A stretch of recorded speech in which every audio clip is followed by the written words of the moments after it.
सास छुपकर समोसे खाए तो धोखेबाज और बहू खाए तो कुछ नहीं।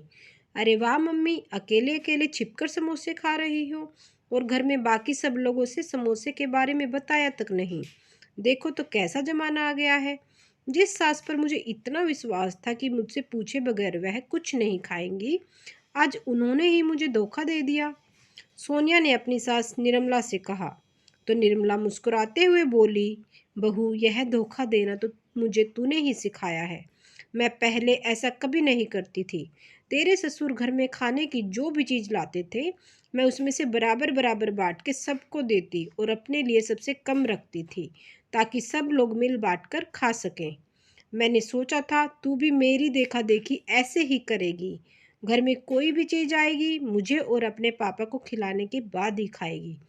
परंतु तुम दोनों ने तो हद ही कर दी।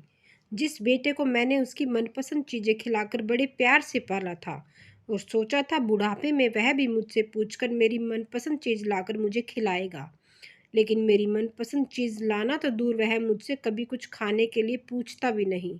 ऑफिस से आने के बाद वह रोजाना कभी बर्गर, कभी पिज्ज़ा, कभी गोलगप्पे, कभी गुलाब जामुन लेकर आता है और फिर तुम दोनों अपने कमरे में बैठकर वह सब खाते हो। और कभी कभी तो तुम बाहर भी खाने जाते हो और यह भी नहीं पूछते कि मम्मी पापा आपके लिए कुछ लाना है या नहीं।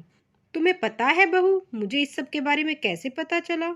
जब तू गलती से दरवाजा बंद करना भूल गई थी और सोनू के साथ चटकारे ले लेकर चाउमीन खा रही थी और हंसते हुए फ़ोन पर अपनी माँ से कह रही थी, माँ, मैं तो इनसे कहकर रोजाना नए नए व्यंजन मंगवाकर सास ससुर से छुपकर अपने कमरे में पति के साथ मज़े से खाती हूँ।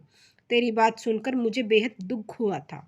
जब मैंने यह बात सोनू के पापा को बताई तो वे मुस्कुराते हुए मुझसे बोले, बेटा, बहू यदि हमसे छुपकर कुछ खा ले तो कोई बात नहीं, परंतु यदि हमने उनसे छिपकर कोई चीज़ खा ली तो बहू बुरा मान जाएगी। मैं अभी तुम्हारे लिए ऑनलाइन ऑर्डर करके समोसे मंगाता हूँ, तुम देखना बहू का चेहरा कैसे उतर जाता है।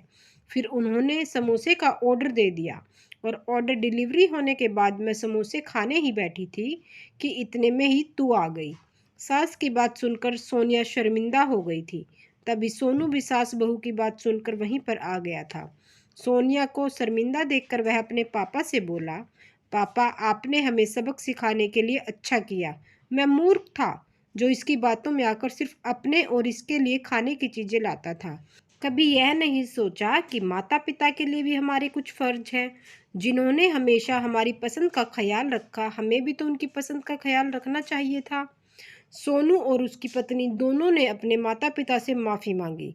माँ ने सोनू और उसकी पत्नी दोनों को गले से लगा लिया और उसके पापा उसे समझाते हुए बोले, बेटा, खाने की चीज़ों की कोई ऐसी बड़ी बात नहीं है और हमारी उम्र भी नहीं है यह सब चीज़ें हजम करने की। लेकिन बेटा, बुढ़ापे में कभी थोड़ा सा खाने का मन कर ही जाता है। लेकिन बेटा, अगर घर में कोई चीज़ आए और उसे हम छिपकर खाएं तो वह शोभा नहीं देता, क्योंकि बेटा, मिल बांट कर खाने में जो मज़ा है वह छिपकर खाने में नहीं है। तो दोस्तों, कहानी कैसी लगी प्लीज़ कमेंट कीजिए और कहानी अच्छी लगी हो तो लाइक कीजिए और ऐसी ही वीडियो देखने के लिए हमारे चैनल को सब्सक्राइब जरूर करें और बेल आइकन को भी प्रेस करें। तो दोस्तों, वीडियो देखने के लिए आपका बहुत बहुत धन्यवाद।